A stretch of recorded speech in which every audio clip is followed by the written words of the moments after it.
और उसमें भी प्राचीन भारत। आज जो हमारा एक्सरसाइज होगा विविध मीन्स प्राचीन भारत का लास्ट एक्सरसाइज है विविध, 8वां एक्सरसाइज। इसके बाद प्राचीन भारत का मैं एक मास्टर वीडियो बना दूंगा जिसमें सारे एक्सरसाइज कंप्लीट होंगे। तो चलो इसको स्टार्ट करते हैं पहले प्रश्न से। काफ़ी अच्छे प्रश्न आते हैं इसमें। किस विदेशी यात्री ने भारत का दौरा सबसे पहले किया था? मेगास्थनीज। सबसे पहले विदेशी यात्री जिसने भारत का दौरा किया वो कौन थे? मेगास्थनीज। प्राचीन भारत में निम्नलिखित में से कौन सा विद्या अध्ययन का केंद्र नहीं था? तो तक्षशिला भी था, विक्रमशिला भी था, नालंदा भी था, कौशाम्बी नहीं था। तो विद्या अध्ययन केंद्र कौन कौन सा था? नालंदा, विक्रमशिला, तक्षशिला। शून्य का खोज किनके द्वारा किया गया था? शून्य का खोज किया था आर्यभट्ट ने, आर्यभट्ट। महापाषाण संस्कृति जो कि 1500 ईस्वी पूर्व से लेकर 1000 ईस्वी पूर्व तक का काल है, हमें दक्षिण भारत के उस ऐतिहासिक युग से परिचित कराती है जब महापाषाण काल में उपयोग में लाए जाते थे। मतलब महापाषाण काल में दक्षिण भारत में क्या उपयोग में लाया जाता था? तो बड़े पत्थर से घेरी गई समाधि, कब्र जो बड़े पत्थर से घेरे गए थे वो महापाषाण संस्कृति में देखने को मिलता है दक्षिण भारत में। दक्षिण भारत में किस पुस्तक का 15 भारतीय और 40 विदेशी भाषाओं में अनुवाद किया जा चुका है? वो है पंचतंत्र। पंचतंत्र। न्यूमिस्मेटिक। न्यूमिस्मेटिक में किस चीज़ का अध्ययन करते हैं? उसमें हम सिक्का का मेनली, लेकिन सिक्का और धातुओं का अध्ययन करते हैं। सिक्का और धातुओं के अध्ययन को हम न्यूमिस्मेटिक कहते हैं। ये प्रश्न कई बार पूछा जा चुका है, याद रखो। न्यूमिस्मेटिक के अंतर्गत हम किसका अध्ययन करते हैं? सिक्का और धातुओं का। हितोपदेश। हितोपदेश के लेखक कौन है? नारायण पंडित। हितोपदेश के लेखक कौन है? नारायण पंडित। नाट्य शास्त्र का रचना किनके द्वारा किया गया था? भरत मुनि के द्वारा। नाट्य शास्त्र का रचना भरत मुनि के द्वारा किया गया। विक्रम संवत कब से प्रारंभ होता है? 58 ईस्वी पूर्व से। 58 ईस्वी पूर्व। जबकि शक संवत कब से प्रारंभ होता है? 78 ईस्वी पूर्व। 78 ईस्वी पूर्व से। याद रखना, दोनों इंपोर्टेंट है। अंकोर वाट कहाँ स्थित है? ये दुनिया का सबसे बड़ा मंदिर है अंकोर वाट का। ये कहाँ स्थित है? कंबोडिया में। कंबोडिया। और इंडोनेशिया में सबसे अधिक मुस्लिम पॉपुलेशन है। सबसे अधिक मुस्लिम पॉपुलेशन वाला देश कौन सा है? इंडोनेशिया, जिसकी राजधानी जकार्ता। पूरा पाषाण काल में, अच्छा प्रश्न ये था कि अंकोर वाट का मंदिर कहाँ पे है? तो वो कहाँ पे था आपका? कंबोडिया में। कंबोडिया। पूरा पाषाण काल में आदि मानव के मनोरंजन का साधन क्या था? शिकार करना। शिकार करना। निम्नलिखित में से किसको चाल्कोलिथिक एज कहा जाता है? चाल्कोलिथिक एज क्या होता था? ताम्रपाषाण युग। ताम्रपाषाण युग। स्वप्नावसाद दाता के लेखक कौन है? स्वप्नावसाद दाता के लेखक है भास। भास। ऑप्शन नंबर बी यहाँ सही है। नालंदा विश्वविद्यालय किस लिए प्रसिद्ध था? नालंदा विश्वविद्यालय बौद्ध धर्म दर्शन के लिए प्रसिद्ध था। नालंदा विश्वविद्यालय बौद्ध धर्म दर्शन के लिए विश्व प्रसिद्ध था। उस स्रोत का नाम बताइए जो प्राचीन भारत में व्यापारियों, फिर से रिपीट करते हैं। उस स्रोतों का नाम बतलाइए जो प्राचीन भारत के व्यापारिक मार्गों पर मौन है। वो कौन सा था? मिलिंद पनोह। आधुनिक मानव के हाल का पूर्वज है। आधुनिक मानव के हाल का पूर्वज है क्रो-मैग्नन मनुष्य। क्रो-मैग्नन मनुष्य।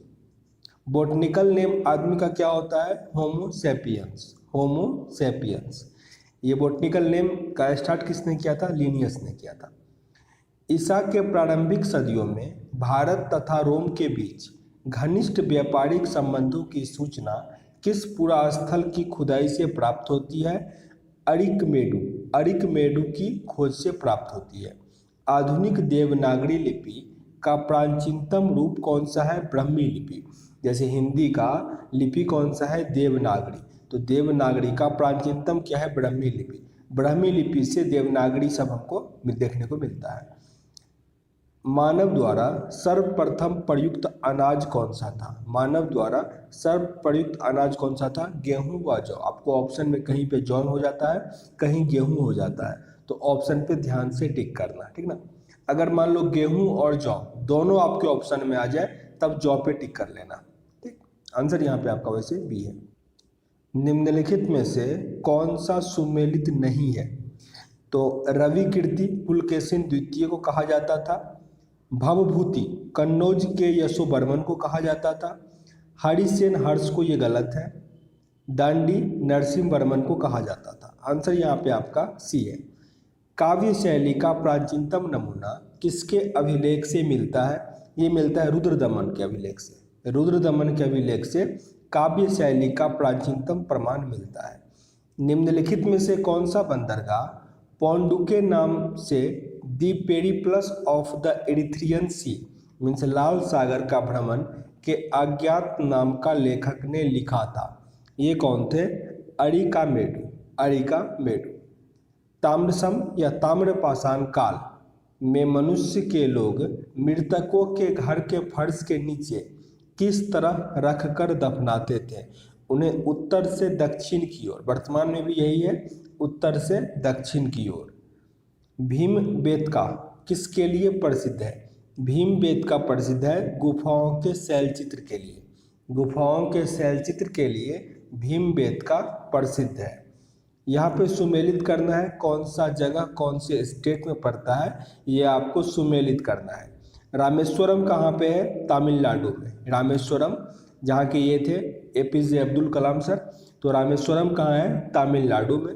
द्वारका गुजरात। द्वारका गुजरात। सारनाथ स्थित है उत्तर प्रदेश, बहुत इंपॉर्टेंट है। सारनाथ कहाँ स्थित है? उत्तर प्रदेश। और महाकाल मंदिर है मध्य प्रदेश। महाकाल मंदिर था मध्य प्रदेश।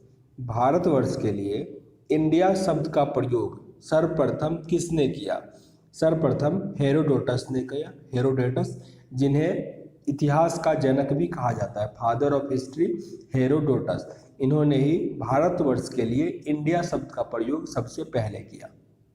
निम्नलिखित में कौन सा नवीनतम समझा जाता है? सबसे नवीनतम मानव हम इसमें किसको कहते हैं? तो अभी पढ़े थे कुछ देर पहले, क्रो-मैनन मानव को। क्रो-मैनन मानव, इसको याद रखना, कई बार पूछा गया प्रश्न है ये। सबसे आधुनिक मानव या क्रो-मैन जो है वो सबसे नवीनतम मानव है। इतिहास का पिता की पदवी सही अर्थों में निम्न में से किससे संबंधित है? तो फादर ऑफ हिस्ट्री किसे कहते हैं? हेरोडोटस का, अभी जिक्र किए थे हेरोडोटस। प्राचीन नगर तक्षशिला निम्नलिखित में से किसके बीच स्थित है? तक्षशिला है सिंधु और झेलम के बीच। सिंधु और झेलम के बीच। याद रखिएगा, कुछ दिन पहले मैंने कम्युनिटी में एक प्रश्न डाला था जिसमें पूछा था कि इनमें से सबसे लंबी नदी कौन सी है। तो याद रखना, जब ऐसा प्रश्न आए तो सिंधु नदी जो है वो ब्रह्मपुत्र, गंगा, इस सबसे भी बड़ी नदी है, ठीक ना। तो सिंधु वहाँ पे बड़ी नदी होता आंसर। आप लोगों ने बहुत गलत किया था, कुछ ने ब्रह्मपुत्र और कुछ ने गंगा पे टिक कर लिया था। भारत की सबसे लंबी नदी पूछे तब क्या हो जाएगा? गंगा। भारत पाकिस्तान मिला के अगर पूछते तब सिंधु हो जाएगा। निम्नलिखित अंग्रेजों में से कौन था जिसने सर्वप्रथम भगवत गीता का अंग्रेजी अनुवाद किया था? भगवत गीता का अंग्रेजी अनुवाद किसने किया था? चार्ल्स विकिल्सन। हम इसको ऐसे याद रखें हैं कि एक ब्लेड आता है, ब्लेड जिसे हम काटते हैं, ब्लेड, उस एक कंपनी है उसमें विकिलिक्स या विल्किल्सन करके ही ऐसा नाम है, तो चार्ल्स विल्किल्सन ही याद रख लो, ठीक ना। तो उसने ही भगवत गीता का इंग्लिश अनुवाद किया था। आपको एग्जाम में आंसर मिल जाएगा, ठीक ना। चार्ल्स विकिल्सन नाम है हालांकि इसका। निम्नलिखित प्राचीन भारतीय अभिलेखों में कौन सा एक खाद्यान्न जो देश में संकट काल में उपयोग हेतु सुरक्षित रखने के बारे में प्राचीनतम शाही आदेश है? ये कौन सा आदेश है? तो सहगौर ताम्रपत्र आदेश था, सहगौर ताम्रपत्र। अच्छा, यहाँ पे बता दें कि अगर आप लोगों को भगवत गीता सुनना हो, ठीक ना, ऑडियो फॉर्म में, तो एक खबरी ऐप है जहाँ पे मेरा भी चैनल है, अध्ययन केंद्र है, वहाँ पे उसमें सर्च करोगे तो भगवत गीता आपको पे पूरा मिल जाएगा ऑडियो फॉर्म में। एक बार सुन लेना, पढ़ना दिक्कत है, सुनने में तो कुछ जाता नहीं है, आराम से बजा के छोड़ दोगे। 18 पार्ट है टोटल, हर पार्ट अप्रॉक्स 50 मिनट का है, सुन लेना, ठीक है ना। काफ़ी आपको जीवन जीने का तरीका ये सब सीखने को मिलता है वहाँ से। खबरी ऐप का लिंक आपको डिस्क्रिप्शन बॉक्स में मिल जाएगा, वहाँ से आप उस पर जा सकते हो। यहाँ पे प्रश्न अगला हमारा, भारत में निम्नलिखित में से आने का सही कालक्रम क्या है? भारत में निम्नलिखित में से आने का सही कालक्रम क्या है? तो पहले क्या आया था? नगर संस्कृति, नगर संस्कृति, फिर लोहे का हल, आहत मुद्रा चांदी के सिक्के, और उसके बाद सोने के सिक्के। तो आंसर हमारा यहाँ पे डी है। प्राचीन भारत में निम्नलिखित में से कौन सा एक लिपि दाईं से बाईं ओर लिखी जाती थी? ये इस बार बीपीएससी में पूछ लिया था, 2019 वाले बीपीएससी में ये प्रश्न पूछा गया था, तो काफ़ी इंपॉर्टेंट है। आंसर क्या होता है? खरोष्ठी लिपि।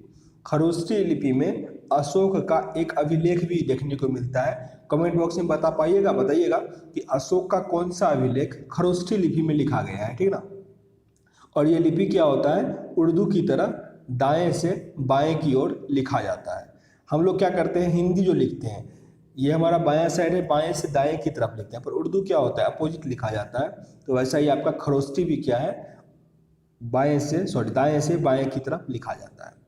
निम्नलिखित में से कौन सा एक प्राचीन भारत में व्यापारियों का निगम था? इनमें से कौन सा एक व्यापारियों का निगम था? मणिग्राम, मणिग्राम। पुलकेशिन प्रथम का बादामी शिलालेख शक वर्ष 465 का दिनांकित है। यदि इसे विक्रम संवत में इंकित किया जाए तो क्या फर्क पड़ेगा? ये क्या हो जाएगा? 601 हो जाएगा, 601। अगर आपको ऐसे याद करना है इसको, कितना का डिफरेंस हो जाता है? 136 वर्ष का, 136 वर्ष का डिफरेंट होता है, ठीक ना। विक्रम संवत क्या होता है? पहले उसका हुआ था कितना ईस्वी में? 58 ईसा पूर्व में, तो वो पहले आता है, फिर ये 76 ईस्वी में हुआ था शक संवत। तो डिफरेंस कितना का हो जाता है? अप्रॉक्स 136 वर्ष का हो जाता है। इसको थोड़ा याद, 138 वर्ष का हो जाता है। यहाँ पे सूची 1 और सूची 2 दिया गया है, आपको सुमेलित करना है। अच्छा, कमेंट बॉक्स में एक बात बताना कि शक संवत का पहला महीना कौन सा होता है, ठीक ना। ये मेरे दिमाग में प्रश्न आ रहा था, क्योंकि एक एसआई का एग्जाम हुआ था सब इंस्पेक्टर का, उसमें पूछा गया था कि शक संवत के अनुसार पहला महीना कौन सा होता है। और हम लोग जो भी यूज़ करते हैं जनवरी फरवरी, ठीक ना, ये कौन सा कैलेंडर होता है? तो वो होता है ग्रीगोरियन कैलेंडर, ग्रीगोरियन कैलेंडर, याद रखना इसको भी। अच्छा, ये प्रश्न सूची 1 और सूची 2 आपको मिलाना है। तो गुप्त क्या था? देवगढ़। गुप्त कहाँ था? देवगढ़ में। चंदेल था खजुराहो का मंदिर बनाया था उसने, चंदेल खजुराहो का। चालुक्य क्या बनाया था? बादामी, चालुक्य बादामी। और पल्लव पनमले, पनमले। आगे फिर सुमेलित करना है, राज्य और राजधानी दिया गया है। तो चेर का राजधानी था करयूर या बांजी, चोल का राजधानी था पुहर या कावेरी पट्टनम एवं उड़ियूर, और पांडे का था कोकई एवं मदुरई, कोकई एवं मदुरई। मुद्रा राक्षस नामक पुस्तक के लेखक कौन है? ये तो याद होगा, विशाखा दत्त। बौद्ध, जैन एवं ब्राह्मण धर्मों में कौन सी धारणा एक जैसी है? बौद्ध, जैन और ब्राह्मण धर्मों में कौन सी धारणा एक जैसी है? तो कर्मवाद का सिद्धांत, कर्मवाद का सिद्धांत। बिहार महान धार्मिक केंद्र है, बिहार महान धार्मिक केंद्र है किसका? तो सिखों के लिए भी, बौद्धों के लिए भी और जैनों के लिए भी। आंसर क्या होगा? इनमें से सभी के लिए। इसमें से कौन सा सुमेलित नहीं है? तो हिंदू में गीता है, बौद्ध धर्म में धम्मपद, मुस्लिम में कुरान और जैन धर्म में बाइबिल। ये आपका क्या हो जाएगा? गलत हो जाएगा। जैन धर्म में बाइबिल नहीं। निम्नलिखित युग्मों में से कौन सा सही नहीं है? यहाँ पे भी क्या है? एक गलत है। तो कर्म मंजूरी हर्ष का ये गलत है, जबकि विशाख दत्त का मुद्रा राक्षस, कालिदास का मालविका अग्निमित्रम और अश्वघोष का सौंदरानंद। बाइबिल किसका है? ईसाई धर्म का। बाइबिल किसका है? ईसाई धर्म का। आंसर यहाँ पे क्या बनेगा? डी।